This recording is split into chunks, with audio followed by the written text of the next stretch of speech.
Good morning. তো তোমরা কেমন আছো? তো আমিও ভালো আছি।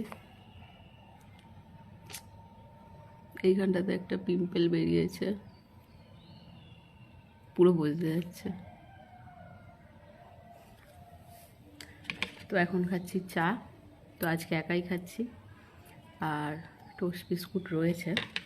তোমার টোস্ট বিস্কুট দিয়ে বাসি পরোটা লুচি দিয়ে আরে চা খেতে ভালো লাগে, আর নইলে টোস্ট বিস্কুট দিয়েই খাই, আর নইলে পাউরুটি দিয়েও ভালো লাগে খেতে।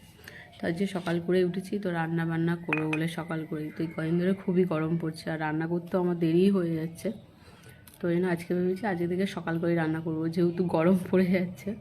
তো সকাল সকাল রান্না করবো। তো তোমাদেরকে দেখাচ্ছি যে কী রান্না করবো। আর ফ্রিজে ছিল মাছ মাংস, আর ফ্রিজে ছিল, তো ওইগুলো বার করে আমি যখন ঘুম থেকে উঠি তখনই বার করে দিয়েছি ফ্রিজ থেকে। তো ওইগুলোই রান্না করব। তো আর কী রান্না করি তোমাদেরকে দেখাবো ওখানে। চায় মিষ্টি হয়ে গেছে। তো আবার দেখা হবে নেক্সট ভিডিওয়ে।